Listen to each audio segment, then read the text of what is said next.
فأعوذ بالله من الشيطان الرجيم وإنه لتنزيل رب العالمين نزل به الروح الأمين على قلبك لتكون من المنذرين بلسان عربي مبين صدق الله العظيم وبلغنا رسوله النبي الكريم ونحن على ذلك من الشاهدين والشاكرين والحمد لله رب العالمين وإنه لتنزيل رب العالمين. This Quran is descended, something that has been descended by Rabbil Alameen, the Lord of the worlds. Nazala bihi Ruhul Amin, has been brought down by the trusted spirit, Ruhul Amin, which is the title of Angel Jibreel, and literally means a trustworthy, trusted spirit. So Ruh is, according to most Mufassirin, it is used for wherever it is used. It is used for Ruhul Amin, it is used for Jibreel alayhi salam.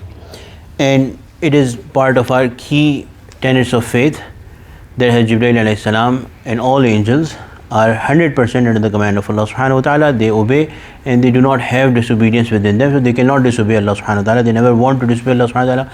They never disobey Allah subhanahu wa ta'ala.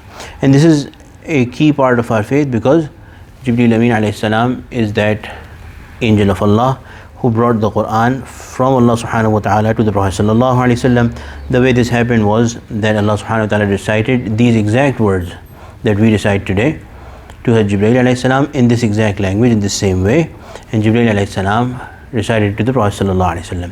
So you can imagine that if Jibreel alayhi salam, if somebody has this belief, which some people from other faith had, that Jibreel alayhi salam is na'uzubillah their enemy, or Jibreel alayhi salam took his enmity out on a certain group of people and brought the message to the Prophet Muhammad sallallahu alaihi wasallam, the Jewish people and some of them, they had this kind of belief, then no, Jibreel Amin alayhi salam is the honest, trustworthy angel of Allah subhanahu wa ta'ala. To believe in his honesty is part of our faith. If we do not do so, then there is no basis for our faith. Ala qalbika, the Quran comes down on your heart. Litakuna min al-munzirin, so that you could become among those who are the warners. So munzirin, the warners, the ones who alarm people to the bad end of not believing in the oneness of Allah subhanahu wa ta'ala. This is all the Anbiya, and the Prophet sallallahu alaihi wasallam was included in the group of Anbiya. How? By giving the Quran to his heart. So from this we learned that the real station of receiving of Quran is the heart. Memorization of the Quran, understanding the Quran, but the real perception, the real depth of Quran is achieved at the heart, at the level of the heart.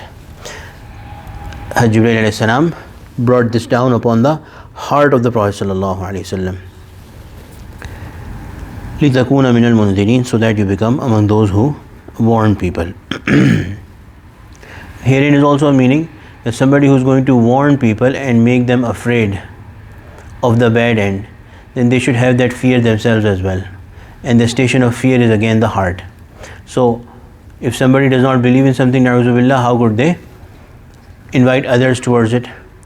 Therefore, to become an inviter towards Allah subhanahu wa ta'ala, a scholar of the Quran, or somebody who teaches people the masail or the teachings or the rulings of the Quran, one has to have a lot of fear of Allah subhanahu wa ta'ala, a lot of awe and respect for Allah subhanahu wa ta'ala, a lot of taqwa. And the taqwa was the first and the foremost people who were muttaqi, the most muttaqi people. Their time has already gone.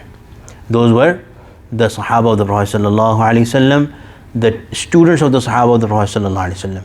So the way they understood the Quran and the way their hearts took the Quran, nobody can say that I have understood the Quran better than them today, or I understand the ruling from the Quran better than them today, because the hearts are no more like that. The taqwa is no more like that. The Prophet ﷺ has said that the best of times is my time, then the people after, then the people after. So by virtue of this, we know that we are way behind in taqwa. Even the most pious of us are not equal to the dust under the feet of the Sahaba. So the Sahaba's actions, whatever they did, it is, even if on the outset it feels like they are doing against one certain ayah of the Quran, their understanding of the Quran is where we cannot even reach today. So therefore, whatever they did is infinitely better than our understanding today. And of course, same is about the people of the past. There should be a lot of respect for them and their understanding, and this is what we say is the importance of tradition in Deen. The tradition is very important in Deen. The higher you go up, the more important, the more valuable the understanding and the ruling becomes.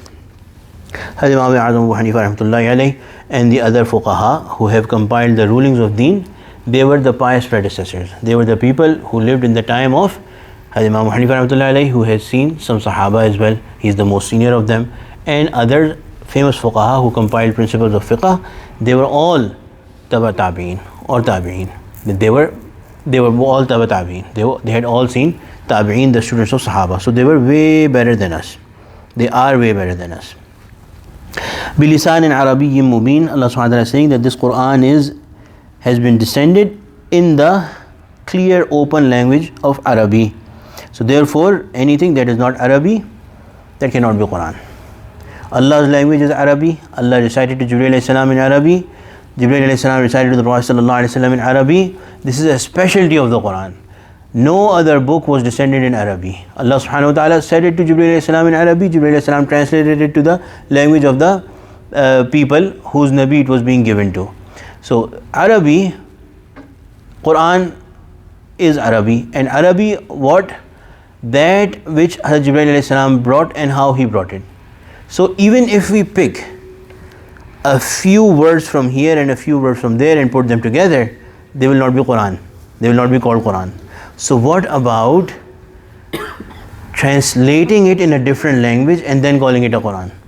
Allah is saying Quran is in Arabiyyin Mubin, bilisan in Arabiyyin Mubin. If it is not Arabic, it cannot be Quran. It is haram and a sin to call anything that is not in Arabic Quran. We say Urdu Quran, English Quran. It's not Quran. It's not Quran. In fact, the ulama say that it amounts to trying to advertently or inadvertently change the meaning of the Quran. If someone wants to publish only the translation of a Quran in different language and without the Arabic, the Arabic has to be there, and then if somebody wants to translate, then the original text is there, which is the Quran. We'll call this the Quran. Everything else is our words, our translation. There is chances of faults in that, but Quran is Quran and it is in Arabic. وَإِنَّهُ لَفِي زُبُرِ الْأَوَّلِينَ, and it is in the past Zubur, which is a plural of book, the previous books as well. So the Quran, how much time here? Okay, we'll do this ayah. وَإِنَّهُ لَفِي زُبُرِ الْأَوَّلِينَ. The meaning is that this Quran, the mention of this Quran is in the previous books as well. So the time of the Prophet sallallahu alaihi wasallam, it was way after the time of Sayyidina Isa alayhi salatu wassalam and Musa alayhi salatu wassalam, and their books had been transformed by people. But even with that transformation, the true honest sages and saints of the Jewish religion and the Christian religion understood and realized the Prophet sallallahu alaihi wasallam. A lot of them did bring faith. Abdullah ibn Salam, famous Yahudi saint, he brought faith in the Prophet sallallahu alaihi wasallam, saying that this is the Prophet that I have read about in the book. Similarly, Warqa ibn Nawfal, who was a relative of Sayyidah Khadija Tul Kubra radiyallahu anha, he also told Sayyidah Khadija that he is the real Nabi of Allah subhanahu wa ta'ala. He was a great alim of Christianity. So this is proof upon proof upon proof. The mention of the Prophet sallallahu alaihi wasallam is in the previous books. The people who had knowledge of the book, they saw the Prophet sallallahu alaihi wasallam and realized that he is the Prophet of Allah. If they were honest and unbiased, they brought faith in the Prophet sallallahu alaihi wasallam. if they were not courageous enough or righteous enough to bring faith in the Prophet ﷺ, still there is quotes and narrations that in their private gatherings they would tell their people that he is the real Nabi of Allah, but we will not believe out of our national honor, our that we are Jews, we are from a different lineage, how could he be from a different lineage, so we will not believe in him. But they realized and they knew, Allah subhanahu wa ta'ala said that they knew the Prophet ﷺ to be the true Nabi of Allah better than they knew their own sons.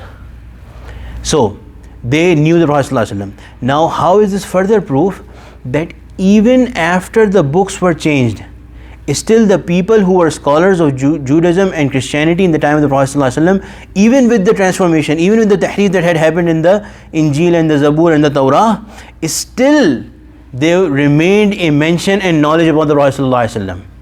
So there is proof upon proof that the Prophet ﷺ is the true Nabi of Allah subhanahu wa ta'ala. And also certain surahs that the Prophet ﷺ recited, they are also found in the other books. For example, it comes about Surah Mulk, that it is another in other books as well. Similarly, Hawamim, the surahs that start with Hamim, Tawasin, the surahs that start with Tasin, Taha, these surahs they are found in other books of Allah subhanahu wa ta'ala as well.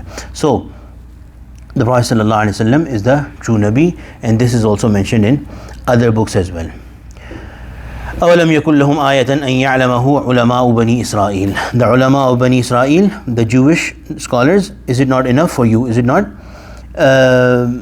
proof for them that the knowledgeable of the Bani Israel recognize the Prophet ﷺ? So the commoners who do not have knowledge, isn't this proof enough for them that the Jewish scholars are also recognize the Prophet ﷺ as a true Nabi? We'll continue reading inshallah. ربنا تقبل منا إنك أنت السميع العليم وتب علينا إنك أنت التواب الرحيم اللهم اجعلنا من أهل القرآن الذين هم أهلك وخاصتك وصلى الله تعالى على خير خلقه سيدنا ومولانا محمد وعلى آله وصحبه أجمعين آمين برحمتك يا أرحم الراحمين.